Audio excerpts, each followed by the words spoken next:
Livro dos Juízes.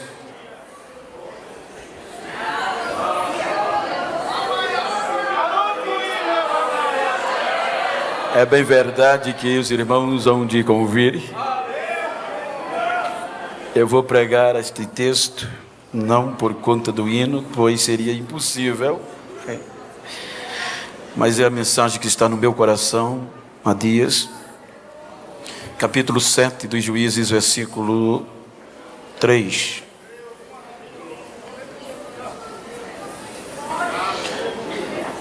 O texto foi cantado, mas eu quero ler. Agora, pois, apregou aos ouvidos do povo, dizendo: quem for covarde e medroso, que volte e vá-se apressadamente das montanhas de Gileade. Então voltaram do povo 22.000 e 10.000 ficaram. Amém? Olhe para quem está ao seu lado e diga: eu já atravessei o rio. Queira tomar os vossos assentos. Queridos, e eu gostaria de tomar por base esse texto para falar-lhes sobre já atravessei o rio. Quando nós observamos o texto e entramos no contexto, os irmãos vão ver que a proposta temática vossa é de um salmo composto de 21 versos, e que a sua epígrafe e o seu contexto nos mostra que é um salmo de triunfos, ou seja, um salmo 145 é de triunfo, onde os irmãos vão ver os 21 versos, o salmista enaltecendo a grandeza de Deus, e o salmo 146 é o contrário, é a fraqueza do homem e a fidelidade de Deus. Então, com base nisso, eu quero falar-lhe sobre um legado de triunfos. E quando nós observamos o contexto, os irmãos hão de convir que o livro dos Juízes, ele nos traz a história de 300 anos caótico de uma anarquia. Cerca de 300 anos, onde o povo não tinha líder, o povo não tinha governo. Então, o que prevalecia era o regime da anarquia. O povo fazia o que queria. E para entendermos isto, os irmãos hão de convir que quando nós lemos o primeiro capítulo de Juízes, é de conquista, é de triunfo, mas o último capítulo do livro de Josué, ele mostra aonde está o legado. Vejam que o capítulo 24 do livro de Josué é quando o povo já adentra na terra prometida. Então o povo dentro da terra prometida, então diz o texto do capítulo 24 de Josué, quando o povo reúne-se na terra prometida, então Josué faz uma convocação, e nesta convocação ele não chama a parte, mas o texto diz que ele convoca todas as tribos de Israel e toda a liderança. Quando eles se reúnem, então Josué traz o histórico de um legado triunfante. Vejam que quando o povo está reunido, Josué começa a falar: assim diz o Senhor, os vossos pais antigamente habitavam da além do rio, do outro lado do rio, e serviam a deuses estranhos. Porém, eu tomei o vosso pai Abraão da além do rio, ou seja, fiz ele cruzar o rio e multipliquei comuniquei a vossa sua semente, lhe dei Isaque, e a Isaque dei a Jacó e a Esaú. A Esaú fiz com que ele morasse nas montanhas de Seir, mas a Jacó eu fiz com os seus filhos descerem ao Egito, e lá do Egito eu tomei a Moisés e Arão e feri aos egípcios, como vocês sabem o que eu fiz no Egito. Contanto, os egípcios perseguiram vocês até o Mar Vermelho com cavalos e cavaleiros. Então eu abri o mar e joguei os egípcios dentro do mar, e vocês sabem disso. Josué estava passando o legado triunfante para uma nova geração, porque o contexto legado é uma ação ou missão a fazer para uma geração seguinte. Ele diz: então todos os egípcios foram submergidos pelas águas. Então por muitos anos caminhei com vocês no deserto. Eu frustrei a Balaque quando ele queria amaldiçoar vocês, transformei em bênção. Chegaram também os jebuseus, os heteus e outros teus por aí, e eu livrei vocês, dando-lhes veripões e tirando-lhes diante de vós. Porém, hoje eu tomei Josué e dei-lhes a esta terra que vocês não trabalharam, dei as cidades que vocês não edificaram. Então eu quero, disse Josué, que vocês decidam que vão largar o Deus dos vossos pais da além do rio e sirvam ao Senhor com sinceridade. Porém, se vos parecer mal servir ao Senhor, eu e a minha casa serviremos ao Senhor Deus de Israel. Então a Bíblia diz que, com base neste legado triunfante, Josué mostrou ao povo. O povo termina o livro dos Juízes em uma aliança unânime, dizendo: prometemos ser fiel ao nosso Deus que nos tirou da casa da servidão. Quando a gente adentra no livro dos Juízes, vejam que o povo vai conquistar. A epígrafe do capítulo 1 é de triunfo, é de conquista. Porém, quando começamos o capítulo 2, a infidelidade vem. O povo se torna infiel a Deus. Então o capítulo 2 vai escrevendo uma história de esquecimento. A Bíblia diz que o povo serviu a Deus enquanto Josué viveu. Morrendo Josué e os anciões, então vem o versículo 10 do capítulo 2, dizendo que levantou uma nova geração que não conhecia a Deus nem os seus milagres. Portanto, esta nova geração foi engotada pela pressão dos cananeus. Vejam que na ótica da lei, na ótica da tradição, na ótica da escrita, era impossível esta nova geração não conhecer a Deus, porque o legado era passado. Por isso que posteriormente o salmista escreve: uma geração louvará e contará a outra geração os teus feitos. Então, na tradição de Hebreia, diz que o pai tinha que passar para o filho quem era Deus e os seus feitos. O legado era passado de geração a geração, e era um legado de triunfo triunfo. Então esta geração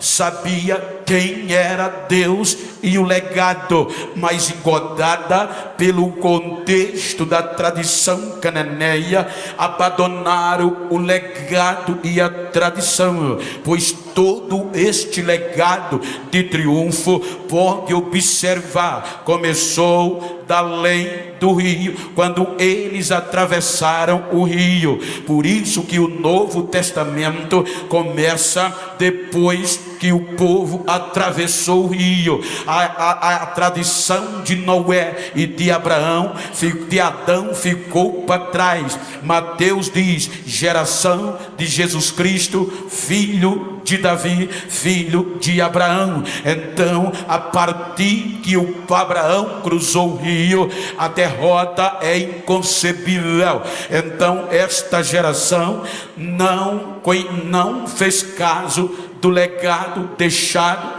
por uma geração anterior. E o que esta nova geração faz? Não leva em conta uma história triunfante, pois a tradição nos diz, e a Bíblia, que eles não tinham como esquecer, até que o capítulo 24 de Josué, os irmãos vão ver que quando Josué termina a reunião, ele pega uma pedra como testemunha, dizendo: esta pedra ouviu tudo que foi dito, vocês não vão ter desculpas. Quando olhamos para o texto bíblico, esta geração tinha memorial. O capítulo 4 do livro de Josué diz que quando todo o povo cruzou o Jordão, então Deus não fechou o Jordão continuou aberto, porque Deus queria deixar um legado, um memorial. E então ele disse a Josué: pede que os 12 homens voltem ao Jordão, aonde os sacerdotes postaram os pés, e me tragam 12 pedras no ombro. Tinha que trazer no ombro e depositem no meio do arraial. A ordem era: aonde o arraial foi erguido, as 12 pedras estão lá. Qual era o objetivo? Memorial. Porque quando os vossos filhos, uma geração que está vindo aí, perguntar o que são estas pedras, vocês dirão: o Deus de Israel abriu o Jordão de ribanceira a ribanceira e nos fez passar a pé enxuto. Então havia um legado triunfante e um memorial. Mas esta geração, engodada pela nova onda da liberdade, pelo contexto cananeu, esqueceu o legado triunfante e adorou os Baalins, se inclinou a Baal e Astarote. E o texto diz que esta geração deixou Deus para trás. Ora, o que eu quero dizer é que um perigo que hoje rodeia a nossa geração é este contexto das inovações e da pós-modernidade, porque hoje o que predomina não é um legado triunfante na vida de um cristão. O importante hoje para as condições odiernas, não generalizo, é o contexto da fama, da pós-modernidade. Eu digo porque eu vivo hoje, já não se convida mais alguém, entre aspas, pelo legado, mas pela visualização que ele tem no YouTube. Pode até não ter legado, pode até não ser vitorioso, mas se é famoso, vem convidado e ganha muito dinheiro. Já estamos convidando os piadistas igreja para pregar nos nossos congressos. Ou seja, a fama não pode frustrar um legado. Ou seja, o que é que o legado dos nossos pais, da geração que passou, deixou para nós? Nós somos fruto e conduzimos um legado espiritual, e como diz o Chamep, chamados para o avivamento, jovens e adolescentes e a igreja. Ou seja, este negócio que a fama prevalece, eu digo porque eu vivo isso. Eu sou bombardeado todos os dias para me dobrar, para aceitar muito dinheiro e perder a minha originalidade. Ou seja, não foi este legado. O legado da geração pentecostal assembleana é diferente. Eles não tinham YouTube, eles não tinham Instagram, perderam muito. Eles não tinham Facebook. O que alegrava o coração deles era a marca no joelho, era a marca no joelho. O legado era de oração. Eles tinham carregado esta marca. Eles não eram aplaudidos feito nós. Não era não. Eles às vezes vinham cultuar, chegava na igreja debaixo de pedras, ameaçados, e os não crentes dizendo: os bodes, eles são ignorantes, descartados. Mas quando eles dobravam o joelho, as pedras cobriam dentro da igreja e em cima. Mas eles não desistiam, não paravam, porque tinham que anunciar a uma geração futura este Deus triunfante. Agora, quanto mais pedra caía, mas Jesus batizava a crente com o Espírito Santo nos nossos cultos. Os nossos cultos não precisavam de popstar. O nosso culto não precisava de muita gente que tem até disco de ouro para atrair multidão. Quem atraía a multidão era o legado triunfante da cruz do Calvário, e a gente já saía de casa pegando fogo. Ou seja, um legado de oração e de lágrima. Tinha gente que a gente, quando chegava na igreja, aquele culto gostoso, eu aprendi a orar com 15 dias de crente, porque me converti 21 de junho de 92. Já não era como antes, mas ainda tinha legado favorável. Eu chegava na igreja novo convertido, dobrava o joelho, com 5 minutos não aguentava. Eu olhava e me levantava, sentava. Só que quando eu sentava, olhava para a direita, para a esquerda, para frente e para trás, só tinha eu sentado, não tinha ninguém batendo papo, era só línguas estranhas. Glória a Deus e aleluia. Então eu, com vergonha, orava de novo, e com 15 dias eu já orava 2 horas, e a igreja pegava fogo. Aí agora você chegava, tinha um legado de lágrima. Tinha crente, tinha irmã e o irmão que já vinha derramando lágrima. Quando chegava, a gente passava no banco, eles botavam 2 lenços porque um não dava. Você dizia: ele hoje vai se quebrar, ela hoje vai chorar. Ela ungia um lenço de lágrima e depois pegava o outro. Agora, recentemente, e eu vieram muitas pessoas me perguntar: por que o senhor chora muito? Por que o senhor só prega chorando? É porque eu não apareci de micro-ondas, eu não apareci no YouTube, eu apareci sendo matriculado na escola bíblica. O meu legado era ser matriculado no círculo de oração. Então eu tenho um legado de lágrima, eu tenho um legado de lágrima. Quem tem esse legado? Quem tem esse legado?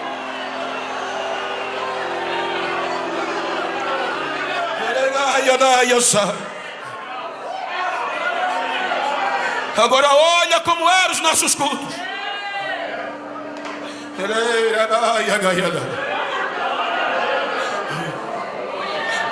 O perigo da nossa geração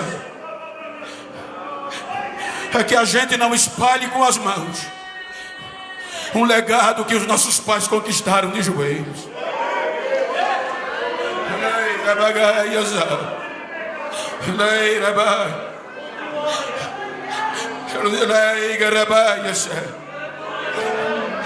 Agora pergunta essa pessoa de cabelo branco que viveu esse tempo: Como eram os nossos cultos.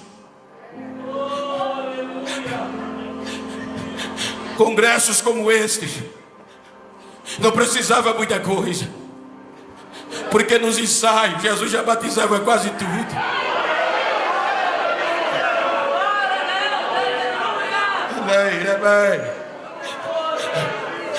As pessoas corriam e vinham aceitar Jesus. E não tinha ninguém com disco de ouro, nem com muita visualização. Só precisava a igreja cantar. Foi na cruz, onde um dia eu.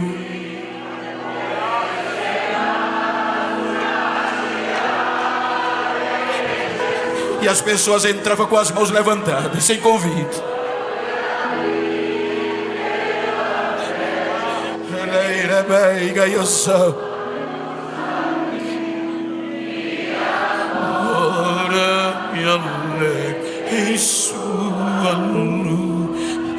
Esse era o legado que foi deixado para nós. Leira de avivamento. Um legado triunfante. Então, o que é que acontece? Estamos vivendo dias, eu não tenho nada contra, mas é uma realidade. O legado que foi deixado para a gente não foi esse. Estamos vendo hoje muitas fumaças nos nossos púlpitos, artificiais.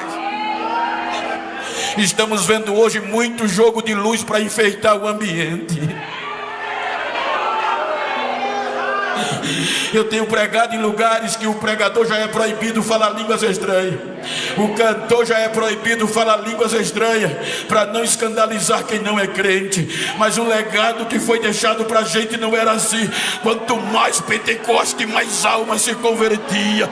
Mas esta noite eu estou trazendo a história de um legado. E eu tenho certeza que eu estou pregando no Chamete. E o Chamete a gente ainda pode falar línguas estranhas. A gente ainda pode profetizar. Porque esta igreja ainda guarda o legado. Se pode, deixa eu ouvir. Se pode.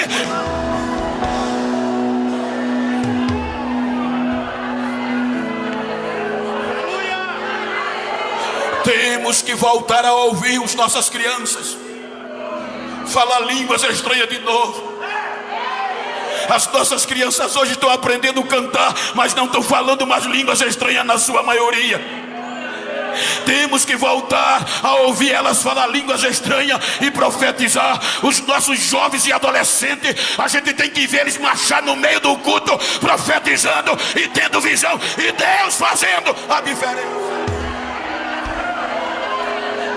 Esse é o legado que foi deixado para nós. Esta geração se esqueceu. Essa geração não levou em conta a história e nem o legado de uma geração que passou. Esta geração não levou em conta que para ele estar desfrutando daqueles bons momentos, Abraão cruzou o rio, largou a família e foi para uma terra que não conhecia. Esta geração, em apreço no começo da conquista, não levou em conta que Isaac ralou, que Jacó ralou para manter o legado.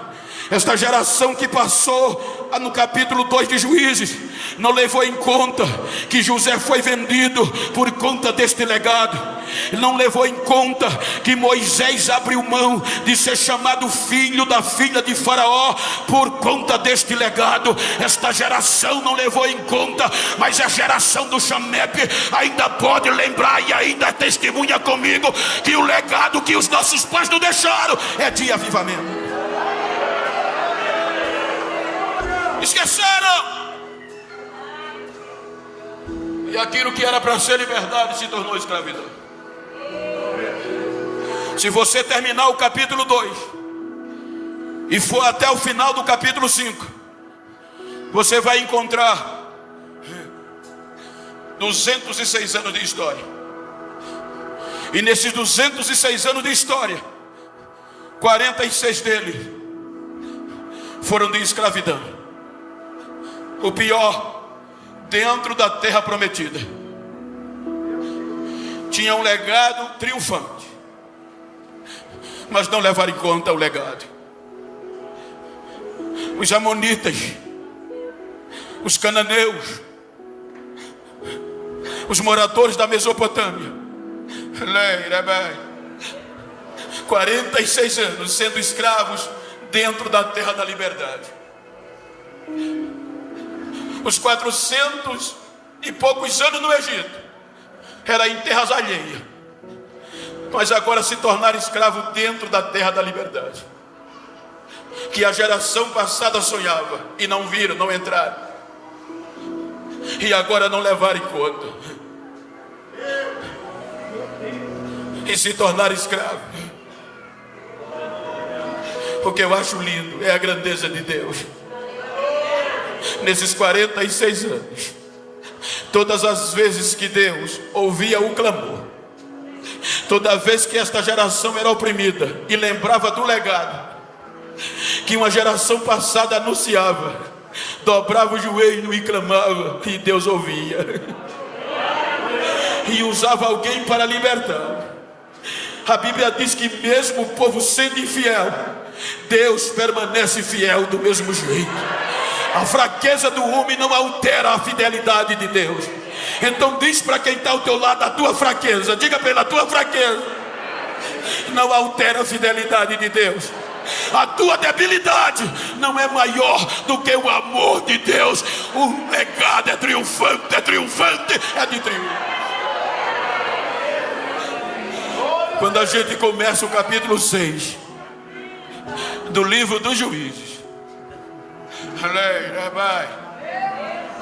o texto começa dizendo que o povo voltou o que era fazer mal aos olhos do Senhor, e o Senhor os entrega na mão dos midianitas.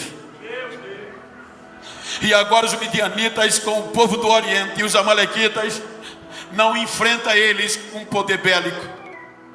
Só o teclado bem baixinho, por favor.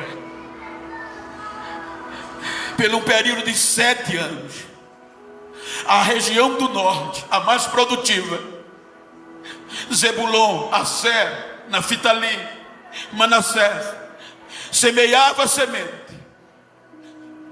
e não desfrutava da novidade da colheita. Quando a colheita estava pronta, os midianitas vinham, assolava, destroçava, matava o boi, matava a ovelha e o jumento. Primeiro ano, tentaram resistir, não conseguiram. Vamos semear. Segundo, do mesmo jeito. Terceiro, até o 7º ano. A Bíblia diz que por conta desse período, Israel ficou pobre. E agora a geração que podia desfrutar desse legado, com medo dos midianitas, se esconderam nas covas e nas cavernas, e não tinha como reagir. Trazia no bojo um histórico e um legado triunfante, mas não podia usufruir por conta da infidelidade. O que me chama a atenção é que quando eles não suportaram, se esconderam, lembraram do legado. E a Bíblia diz que clamaram ao Senhor, e o Senhor ouviu. Quando o Senhor ouviu, manda o profeta. E o profeta diz: eu fiz vocês subir da terra do Egito, eu livrei vocês de todos os vossos inimigos, coloquei vocês nesta terra, e eu disse a vocês que não adorassem os deuses dessa terra, e vocês não me ouviram, e se cala. O que me chamou mais a atenção é que no meio da crise, quando aparentemente tudo estava destruído, tinha um jovem que ainda tinha semente para o ano seguinte. Mas como não pode, a maioria tudo escondida, se rendendo, tinha um jovem que não se rendeu. Enquanto os midianitas assolavam, ele ia lá, colhia o seu trigo, não podia malhar na eira, mas levava para o lagar. Isso era improvável na época. Ainda tinha semente para o ano que vinha. Aí quando esta geração desviada clama, aí Deus não vai nas covas. Veja que Deus não vai na caverna. A Bíblia diz que o anjo vai na região de Joás e senta debaixo de um pé de carvalho. E alguns metros depois daquele pé de árvore tinha um lagar, lugar de pisar uva, mas tinha um jovem doido ainda malhando trigo aonde ninguém esperava. A geração do lagar é aquela que não se rende. A geração do lagar é aquela que no meio da crise ainda tem semente. A geração do lagar é aquela que no meio da crise ainda fala línguas estranhas e ainda pipoca no poder de Deus. Quem é da geração do lagar? Quem é da geração do lagar? Quem é da geração do lagar? O feito deste jovem foi tão contundente que o anjo se assusta. O anjo olha no meio de uma crise dessa, onde todo Israel do norte está escondido. Não é Judá, é Israel, é norte. Todo Israel está escondido. E esse jovem tem semente. Ele foi tão impactado que gritou de lá: varão valente, o Senhor é contigo. Varão valente, o Senhor é contigo. Ele olhou e disse: ah, meu Senhor, se o Senhor é comigo ou conosco, por que sobreveio esse mal sobre nós? Olha outra evidência do legado. Aí ele diz ao anjo: o que foi feito com os milagres que os nossos pais nos contaram, dizendo que Deus fez quando nos tirou do Egito? Ele nos esqueceu. Ele sabia o legado, mas não queria viver. Quem não lembra? O meu pastor tinha calo na testa de tanto orar. Muitas irmãs e irmãos tinham pereba no joelho. Quem de nós não sabe disso? Mas hoje a gente não está orando como devia.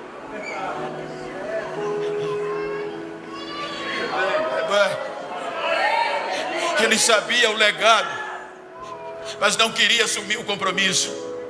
Aí o anjo diz: vai nesta tua força e livra Israel. Aí aqui para frente ele vai dialogando. Quando chega no versículo 25, aí Deus faz a prova se ele era valente mesmo. Deus diz: Gideão, pega o segundo boi do teu pai em sacrifício a mim, um boi de 7 anos. O que é que Deus queria? Expor Gideão em público, para ver se ele tinha coragem. Eu quero que você derrube o altar de Baal e o bosque que está no pé dele, e no lugar do altar de Baal coloque um altar para mim, e corte o bosque, as madeiras, e queime o boi com a madeira do bosque. Ou seja, bosque não era lugar de crente adorar. Quem adorava em bosque, no meio das árvores, todo altar de Baal era cercado de bosque, porque os adoradores de Baal chegavam para oferecer sacrifício, chegava sarado. Quando entrava no bosque, cortava o corpo todo, sangrava, gritava, entrava bom e saía ferido. Altar de Deus não. O crente entra ferido, quebrado, mas quando sai renovado, sai restaurado. Aí Deus disse: tira o altar de Baal e coloca o meu. Isso era expor o menino, porque toda a sua família adorava Baal. Israel estava corrompido. A Bíblia diz que ele pegou 10 homens, e foi tão perigoso que ele não teve coragem de fazer de dia, fez de noite. Quer ser usado por Deus, filho? Guarda o legado. Não tenha medo de se expor. Um dia Deus me deu uma mensagem para pregar na convenção do meu estado, que eu chorei 15 dias sem querer pregar. E quando eu preguei, convenção para 30 mil pessoas, quando eu terminei de pregar, olhavam para mim com os olhos tronchos. Amigos diziam: vou orar por você e por sua família. Peguei o voo, fui para Goiás na madrugada. Quando desembarquei no aeroporto, o meu irmão me liga: o que é que houve ontem no culto? Não sei, foi normal? Não, a televisão e o rádio só falam no culto de ontem. Quando eu cheguei em Acreúna, Goiás, que fui pregar, entrei no hotel, o telefone toca, era um dos grandes pastores do meu estado, dizendo: se eu comer pão, você come pão, se eu beber leite, você bebe leite. Ele desliga, outro liga: eu vou orar por você e sua família. Mas o que é que houve? Você bateu muito, você bateu demais. Eu não sabia que Deus estava me expondo.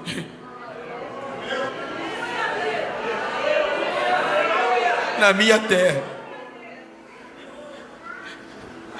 Quando eu voltei na segunda-feira, uma das pessoas mais importantes foi para o culto, não entrou, porque eu estava no culto. Disse: o Bento está aí, eu não entro. E é meu amigo. O meu pastor silenciou.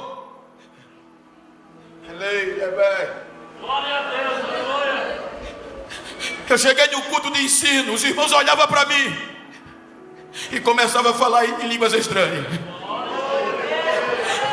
Mas os grandes se revoltaram e disseram ao pastor presidente Zé Neto, na época, saudosa memória: pastor, a gente tem que parar o Bento.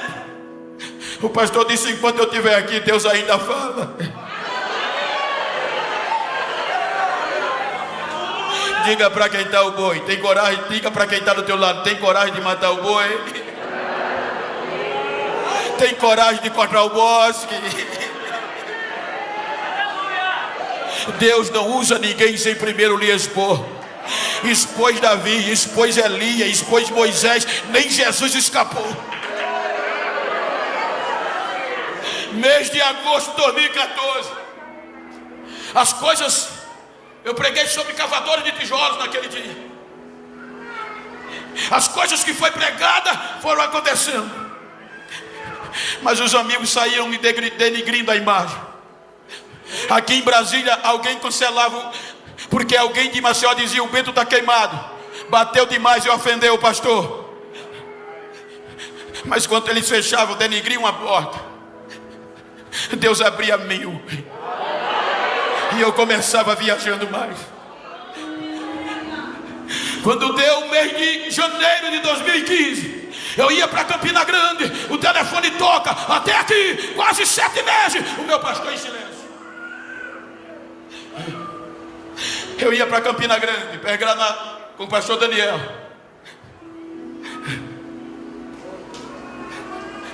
Aí o telefone toca, era o secretário-geral da Convenção das Assembleias de Deus do Brasil. Genival, parei o carro, nunca nem tinha falado com ele. É o Genival, encostei o carro, o seu nome foi citado na reunião geral. O que é que houve? O seu nome foi aprovado para pregar no encerramento da AGO, o maior trabalho das Assembleias de Deus no Brasil. Quando chegou em Fortaleza 2015, no púlpito só tinha presidente, só top na plenária, e o pastor presidente desceu do púlpito para carregar o neguinho para cima.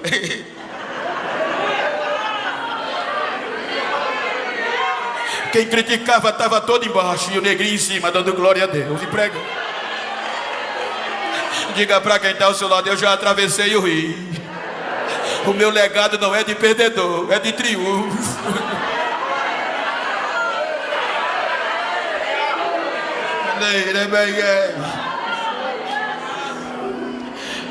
Depois que Gideão faz isso, você pode ver que no outro dia queriam matá-lo. Os próprios irmãos queriam matá-lo. Quando você chega no versículo 33, aí a coisa piora. Porque agora a Bíblia diz que os midianitas, os amalequitas, se puseram no vale de Jezreel, e não para matar, para colher, mas para guerrear e devastar Israel. Diz a história que o efetivo agora não era para destruição, era para guerrear. E o texto mostra isso. E os historiadores dizem que o efetivo de guerra dos midianitas era cerca de 135 mil soldados, com os amalequitas e aliados.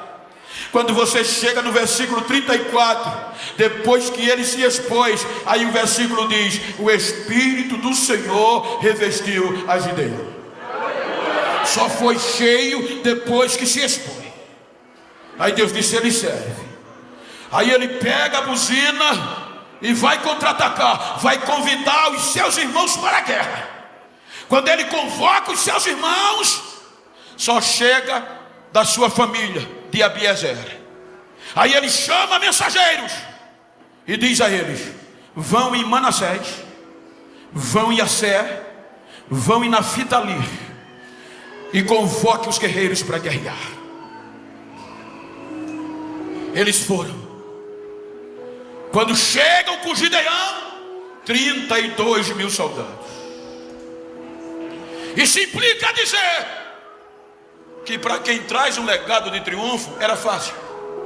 Mas se você fizer uma continha, 32 mil com Gideão, do outro lado 135 mil, era um soldado israelita para lutar contra 4 midianitas.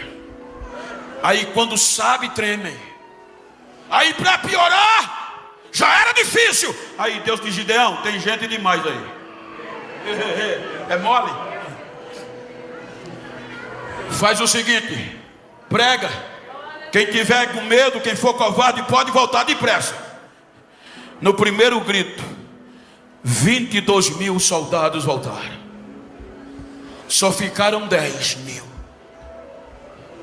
Aí Deus diz: agora era 1 contra 13 e meio. Era um soldado israelita para vencer 13 midianitas e meio. Ficou pior. Aí Deus disse: ainda tem muita gente. Será que dá para duvidar que o legado é triunfante? Aí Gideão preocupou. Ele disse: leva as águas e eu provarei. Se você olhar nas entrelinhas, Gideão não pegou os soldados e levou para o rio. Era clima de guerra. Gideão fez eles cansarem até ter sede no limite. Porque quem diz que a gente é a nossa necessidade. Quem se converte que fumava, só vai dizer que é crente quando vê um cigarro fumaçando na frente dele. Aí depois que eles cansaram, Deus mandou eles levar a água. E aqueles que beber a água só lambendo, separa. E os que se ajoelhar, separa. Quando eles estavam com sede, Gideão levou-los ao rio. Isso queria dizer, eles estavam preparados para a guerra. Capacete, couraça, todos preparados. E não podiam vacilar. Então quando eles viram a água, era a necessidade máxima. Aí alguns chegavam assustados: estamos em guerra. Não ligava muito para a água, olhava para trás. Chegava na beira do rio, não tirava capacete, não tirava coraça. Eu fiz muito isso em riacho. Pegava a mão, jogava na água e sacudia a água para cima. Quando a água subia, eles pegavam a água no ar. É guerra. Aí Deus dizia: separa isso. Aí o outro chegavam, tirava o capacete, tirava a coraça, botava o joelho no chão, botava a boca na água. Se o inimigo viesse, acabou. Aí Deus disse: joga de lado. E os que se ajoelharam, 9.700. Só sobraram 300. Aí Deus diz: vai ser com esses 300 que eu vou te entregar os midianitas nas tuas mãos. Agora era um israelita contra 450 midianitas. Aí Gideão disse: vai dar certo ou não, Deus? Aí Deus disse, ele duvidou. Aí Deus disse: desce amanhã cedinho no arraial dos midianitas, madrugada, e eu vou te mostrar. Ele pegou seu servo, desceu. Quando chegou perto do arraial dos midianitas, ficou: o que é que Deus vai falar? Aí tinha 2 soldados midianitas, incrédulos, não crentes. E um olhou para o outro e disse: eu tive um sonho terrível. Eu sonhei que um pão tostado de cevada descia do monte, invadiu o arraial dos midianitas e destroçava tudo. Aí o outro não crente disse: eu já sei o que é. O não crente é a espada de Gideão, filho de Joás, o israelita. Deus entregou os midianitas nas mãos dele e vai dar vitória a ele. A Bíblia diz que quando Gideão viu isso, foi renovado, botou o joelho no chão e adorou. Agora eu vou, agora vai, agora eu estou dentro. Agora eu quero pregar aqui, com respeito ao hino. O que você faria com 31.700 soldados que voltaram? Quando aqueles 31.700 soldados saíram de casa, saíram como guerreiros. A esposa, os filhos, a família acreditou neles. E agora eles voltam. Imagina a recepção deles. Covarde, medroso, despreparado. A gente acreditou em você, em casa, na rua. Eu te pergunto, você acreditava neles de novo?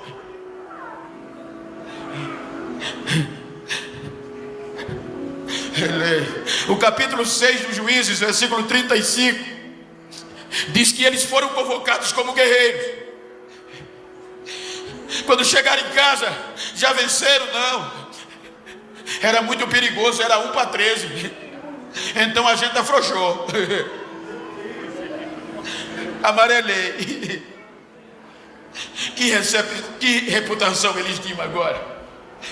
Se a mulher dele fosse nordestina, sem dúvida, se fosse mais ou menos paraibana ou alagoana, ela tinha dito: o que foi que houve, meu amor? Eu afrouxei. Ela tinha dito: você é um banana.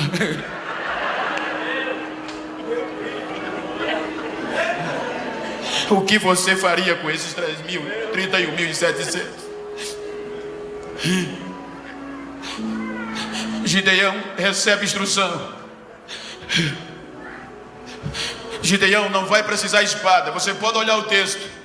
Só vou precisar de uma buzina e um cântaro vazio com tocha de fogo dentro. Mas Senhor, faça isso. Quando eu der a ordem, toque a buzina e quebra o cântaro. A Bíblia diz que ele instruiu os 300 para fazer o mesmo. O que eu acho lindo é que a Bíblia diz que quando ele cercou o arraial, ele pôs o pé, plantou o pé. Se ele pegou na espada, o texto não mostra, porque a mão direita estava ocupada com a buzina e a esquerda com o cântaro. E a Bíblia diz que ele não tirou o pé do canto. Quando tocou a buzina e quebrou o canto, os 300 fizeram o mesmo. Agora era barulho e fogo.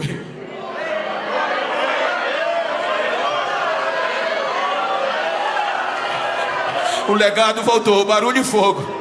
O legado voltou, o legado voltou, o legado voltou.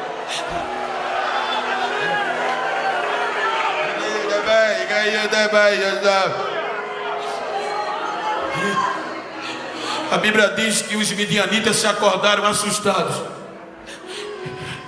E para piorar, quando eles tentavam fugir, Deus fez uma confusão. E agora os midianitas lutavam contra os amalequitas e contra o povo do Oriente. Era um matando o outro e o outro matando um. E Gideão só fazendo barulho e o fogo pegando, sem tirar o pé do canto, e Deus fazendo nada. Agora o que eu quero dizer-lhes é que o Salmo 145 fala do legado triunfante. O 146 fala da fraqueza do homem. E se você ler o 146, você chora. A Bíblia diz que os midianitas fugiram. Aí a gente chega no capítulo 7. A maioria dos midianitas fugiram. Os príncipes Oreb e Zeeb fugiram. E Gideão com os pés plantados. Se eles cruzassem o Jordão, não pegava mais. Aí Gideão chamou os mensageiros e disse a ele: faz o seguinte, capítulo 7, versículo 23, a mesma convocação do 6:35. Gideão diz: vão em Manassés, vão na tribo de Assé, de Naphtali, e diga aos guerreiros que é hora de voltar para o combate. Os mensageiros partiram. Quando entraram nas tribos, que bateu na porta: ei, quer o quê? Aí mora um covarde. Aí o mensageiro bate na porta. O covarde abre a porta. Aí o mensageiro diz: Gideão mandou dizer que você ainda serve. Se você quiser recomeçar e voltar ao combate, ele está te esperando. Não deixe os midianitas cruzar o Jordão. Vocês querem recomeçar? Vocês ainda servem. Aí agora quem só chamava covarde, vira os covardes e botar a espada na mão de novo, botar o capacete.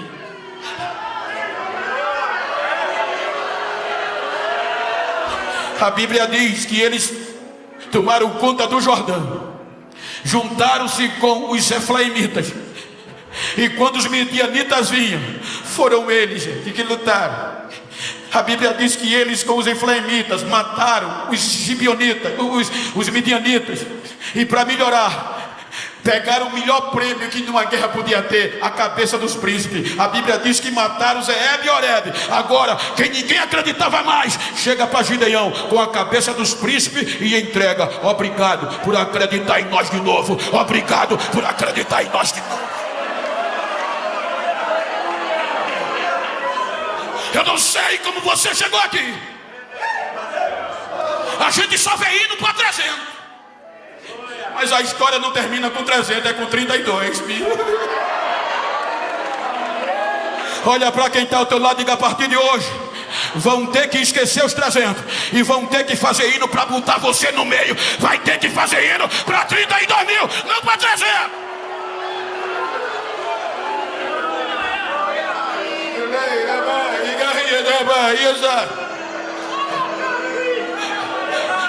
O seu legado é triunfante.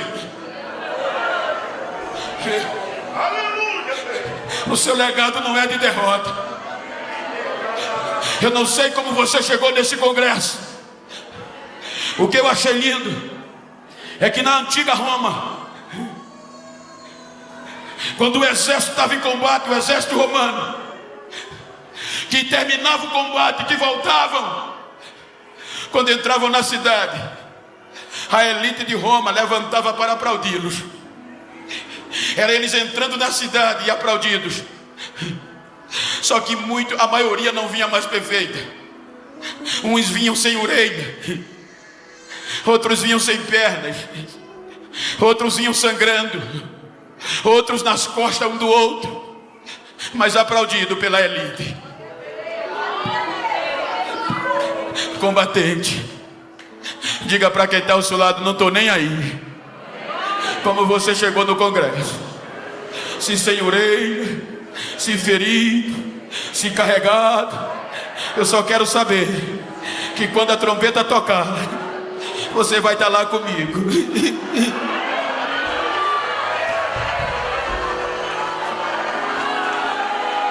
O nosso legado é de vitória. Eu já disse isso, mas é uma experiência minha. Nós vivemos em uma geração de esquecimento,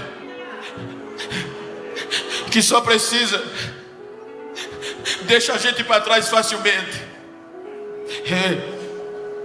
O pastor me contou uma história e eu me lembro. Tem lugares que quando um crente é ferido, os pastores ensinam para nem dar a paz do Senhor a ele. Presta mais não. O que é que faz? Exclui, rasga a credencial. Esse não é o legado depois do rio, gente. E principalmente depois da cruz. Eu tive uma experiência. Eu li um artigo de guerra que o governo americano, naquela guerra do Iraque, na época ele investiu 17 mil dólares, hoje na moeda corrente cerca de 60 mil reais, só para equipar um soldado, só para equipá-lo. E eu tenho um amigo que é sargento do exército americano, e eu estendi a mão para parabenizá-lo. E quando eu fui parabenizá-lo, ele disse: não, Beto, não mereço parabéns. Quando a gente se alista, já é para isso mesmo, a gente morre ali. A gente só vai viver para duas coisas: para a pátria e para proteger o amigo. o companheiro. Ele disse: a ordem é para a gente não deixar ninguém para trás. O legado é esse, Bento. Se for preciso, a gente dar a vida para salvar um amigo. Depois do rio, Jesus disse: Pai, daqueles que tu me deste, nenhum se perdeu, a não ser o filho da perdição. Eu amei eles até o fim, Pai.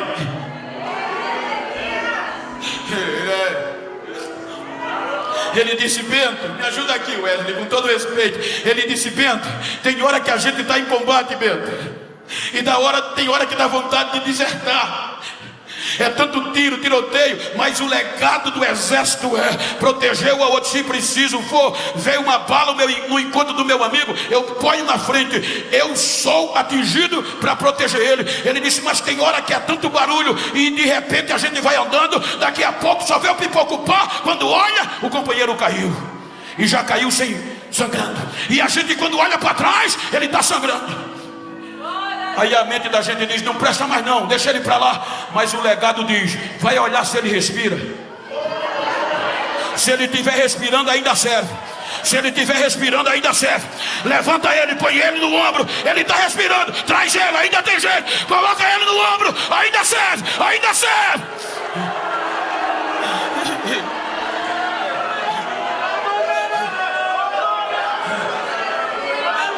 Olha para quem está ao teu lado, diga: se depender de mim, você não vai ficar para trás. Porque o meu legado é de triunfo.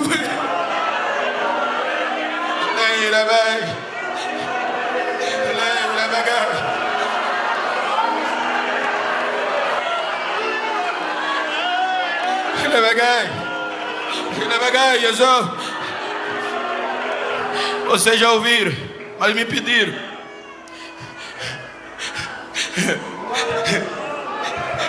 Quem investiria, gente, nos 32 mil, nos 31.700? Agora olha que notícia eu tenho para você. O que o Salmo nos diz, o 45 e o 46. Se o governo investiu 17 mil em um soldado, e a ordem é que não pode abrir mão dele, imagina você que o nosso legado não é de ouro, não é de prata. Nós não fomos investidos por prata, nem por ouro, nem por dólar. O que Deus investiu foi o sangue de Jesus. Você acha que Ele vai deixar você? Você acha que Ele vai desistir de você?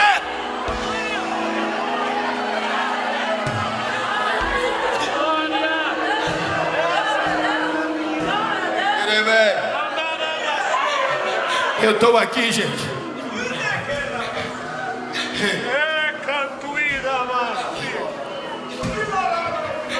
Paulo Preto está no púlpito do Chamé. Não é por causa do YouTube.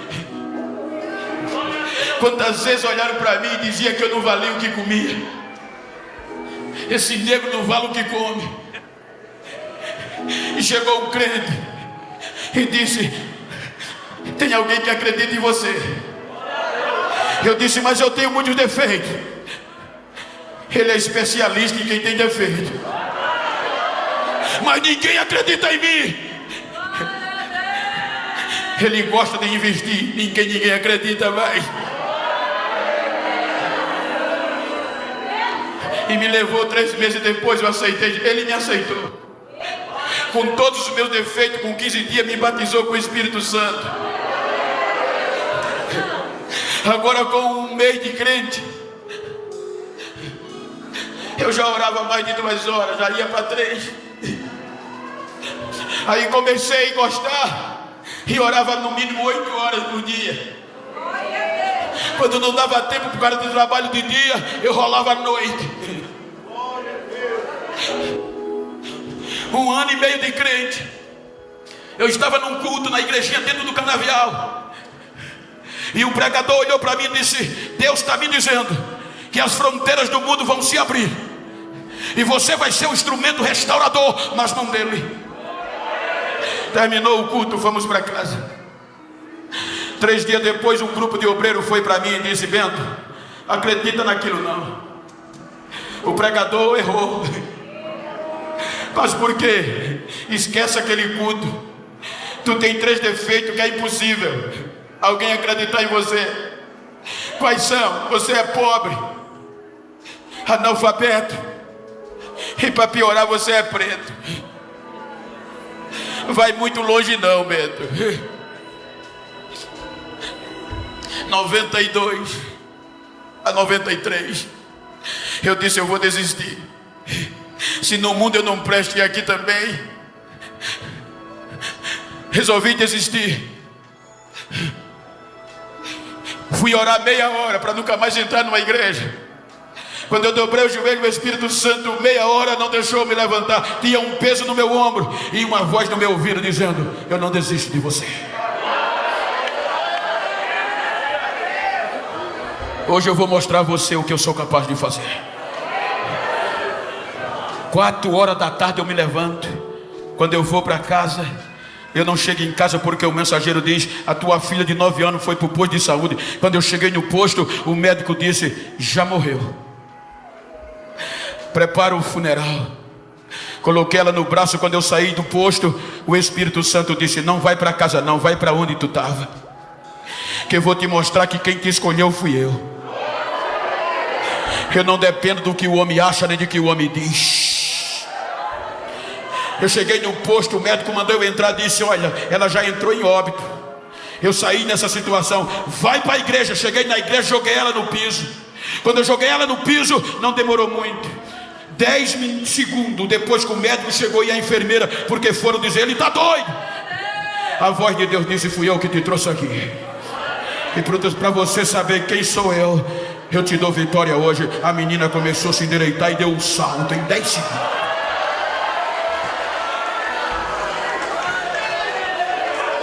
A minha fé foi renovada. A promessa está de pé.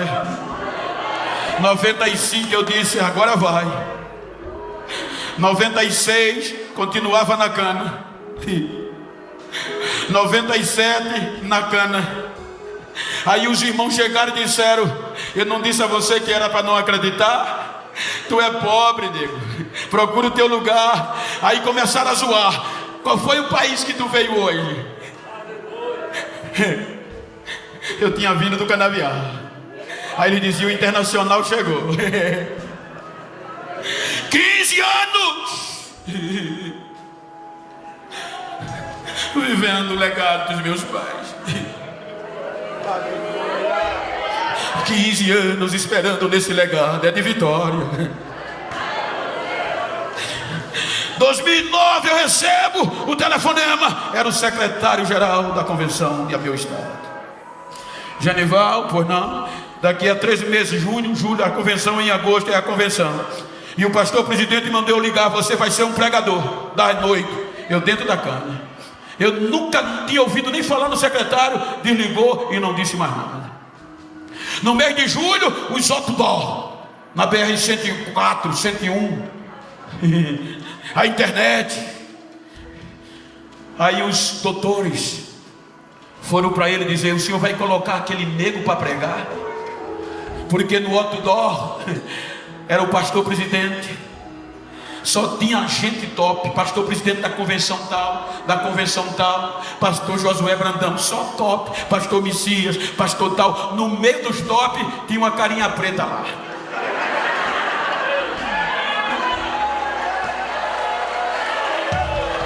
Diga para quem está ao seu lado, eu já cruzei o rio. Aí foram dizer, o senhor vai mudar aquele nego para pregar? O pastor disse, vou. O senhor sabe que ele é analfabeto? Sei. Sabe que ele é da roça? Sei. Sabe que ele não tem cultura? Sei. O senhor perdeu o juízo? Não, foi Deus que mandou, ponto final. Não fala mais disso, foi Deus que mandou.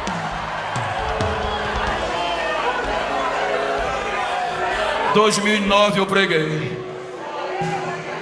2010 eu dentro da cana, eu inocente, alô? Aí do outro lado, hello? Era a Europa. Aí o pretinho pega o Boeing, Suíça. 2010, alô, Pastirival, yes, era América. Aí, 2012, eu não sabia o que dizer, sabia dizer arigatô. Aí,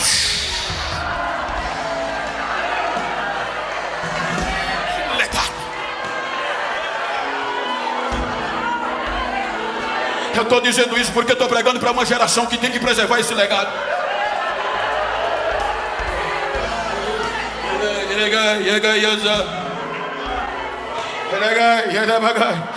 Quase todos os dias eu recebo propostas. Hoje, pela misericórdia de Deus, eu prego nos maiores trabalhos do Brasil e do mundo, nas convenções gerais. Esse período era para mim estar na Europa ou em Israel. Quando souberam que a viagem foi cancelada, investiram: Bento, vem para cá, a gente te paga em euro. Eu já acertei com o Chamep. Mas Bento, quanto eles vão te pagar lá? Não sei, a gente dobra em euro. Não, eu não prego por dinheiro, eu preservo o meu legado.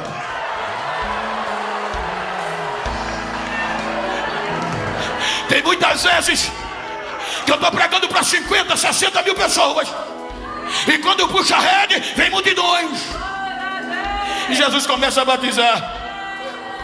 Quando eu entrego o microfone, o pastor bate nas minhas costas e diz: você é o cara. E como o coração do homem é enganoso, às vezes eu penso que sou. Aí volto para casa todo fofo. Quando eu chego em casa, a minha esposa: como foi o culto, filho? Como eu disse hoje, ontem foi 65 almas, filho. Ela disse: glória a Deus, mas já vai na geladeira. Quando eu chego, que digo, ela já vai na geladeira, pega uma baciazinha cheia de gomo de cana gelado, bota na mesa e eu meto o dente para chupar cana. Enquanto eu estou chupando cana, o Espírito Santo diz: para você não esquecer de onde veio, quem faz sou eu, a glória é minha, quem faz sou eu, é legado.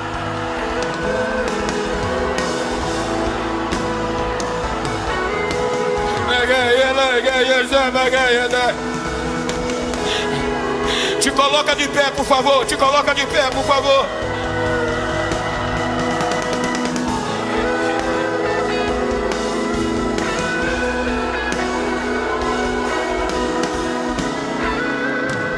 Me faz um favor.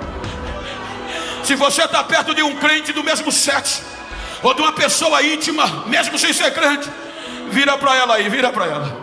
Pastor Luiz, com todo respeito eclesiástico, olha para ela assim como eu estou com o pastor.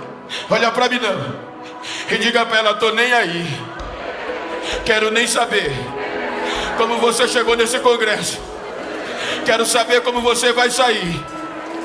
Diga a ele: eu estou com dó de quem não acreditava em mim, de quem não me botou na história dos 32. Diga: eu vou sair renovado. Vão ter que fazer hino para mim, vão ter que me botar na história. Diga para ele: me faz um favor, a partir de amanhã, se tu encontrar alguém que não acreditava em mim, dá um recado a ele: eu faço parte da história, eu tenho legado, eu tenho legado, eu tenho legado, eu tenho legado, eu tenho legado.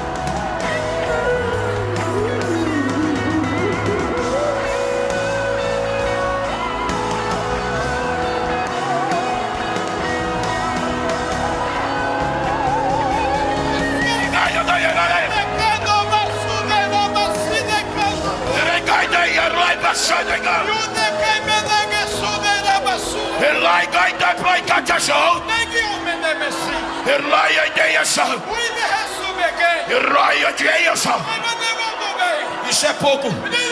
Eu tenho grandes coisas a fazer nesta geração. A minha glória está invadindo esta casa.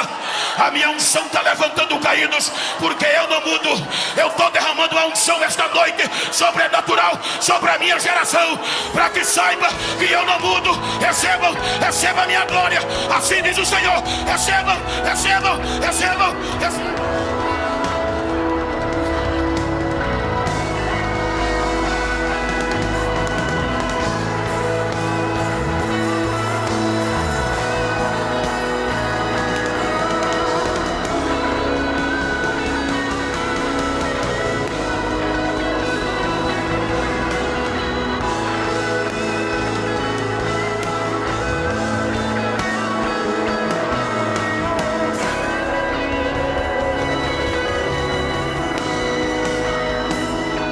Obrigado, pastor.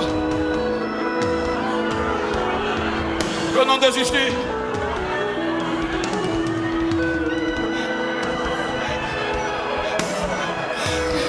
Olha para quem está ao teu lado e diga a ele: independente de como você chegou, você ainda serve.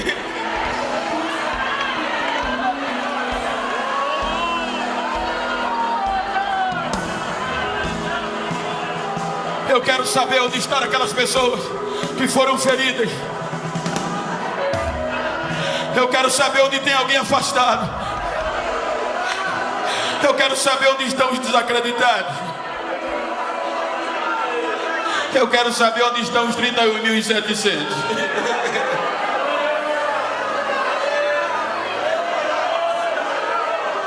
Talvez você chegou aqui ferido, mas você ainda serve. Você está respirando.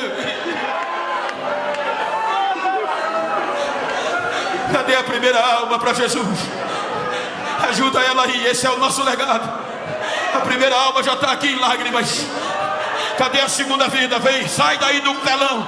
Sai do telão, rompe o corredor. Ajuda ela aí, empresta o teu ombro e diz para ele: você não vai ficar para trás. O nosso legado é de vitória, não é de derrota.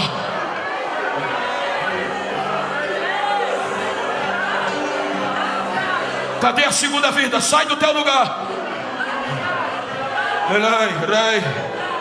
Se você está perto de uma pessoa ferida, de um afastado, de uma pessoa não crente, traz ela aí às pressas. Venha. A segunda vida está aqui. Cadê a terceira? A terceira está chegando aqui. Cadê a quarta? A quarta vai me dando sinal. A quarta está rompendo o corredor. Cadê a quinta? Vai trazendo. A quinta está rompendo o corredor. Cadê a sexta? A sexta está chegando. Cadê a sétima? Está chegando. Cadê a oitava? Você ainda serve. Diga para ele: você ainda serve. Você ainda serve. A história não termina com 300. A história termina com 32 mil.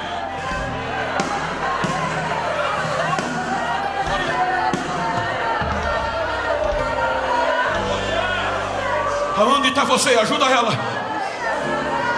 É a sétima ou a oitava? Me ajuda aí. Está chegando mais. Me diz quanto já vem. A nona, cadê a décima? A décima está chegando. Cadê a 11ª? Está chegando ali. Cadê a 12ª?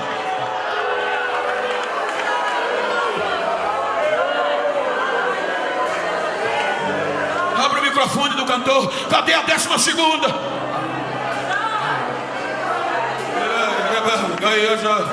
Há muitos feridos, você ainda serve. choram de angústia. O maior legado do Calvário é o amor. Por proteção e por... Disse Jesus: ninguém tem maior amor do que esse, de dar sua própria vida. Já vem a 12ª, cadê a 13ª? Tribos que sofrem. Canta, mocidade, cadê a 13ª? Enquanto tu canta, Jesus vai salvando.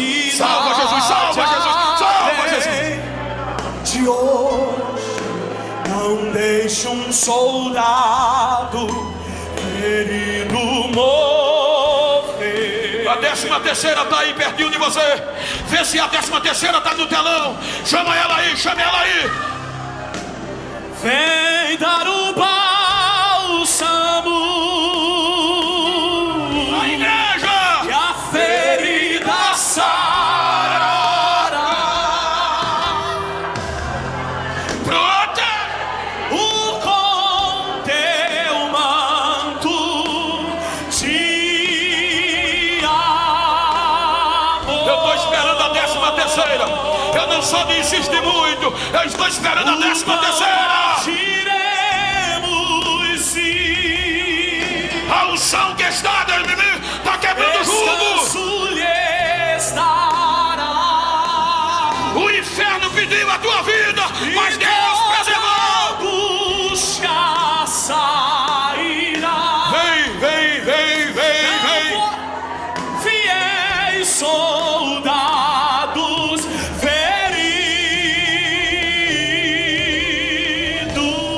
Cadê a 13ª? Ajuda ela. Já veio, cadê a 10ª corda? Cadê a 10ª corda? Por esse esforço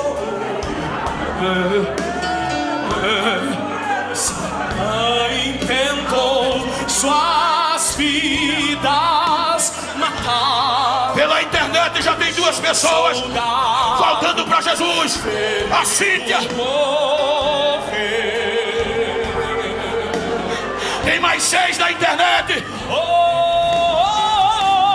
Já vamos em 18. Já tem 19. Lá no telão. Aí na tua casa, na tua televisão. Você faz parte da história. É o legado é de vitória. Protege-os com seu manto de Aleluia, aleluia, aleluia. Aleluia. 15ª, 15ª. Descanso lhes dará, e toda angústia sairá. Não deixe fiéis soldados. Aleluia, mais uma. Aleluia.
Foram 17, na internet 8, aleluia. Pastores, ministrem sobre estas vidas em nome de Jesus. Ministrem sobre estas vidas em nome de Jesus. Pai de bondade e de misericórdia, te damos graças, Senhor, por estas vidas que o Senhor nesta noite resgatou. Te damos graças, Senhor, por esses soldados feridos que foram restaurados. Ah, Senhor, derrama da tua graça sobre a vida de cada um deles, que eles possam retomar a caminhada, que eles possam retornar a jornada, e que o teu nome seja glorificado. Volta a usar a cada um deles, Senhor, para a glória do teu nome. Volta a usar a cada um deles, Senhor, como instrumento em tuas mãos, para a glória do teu nome.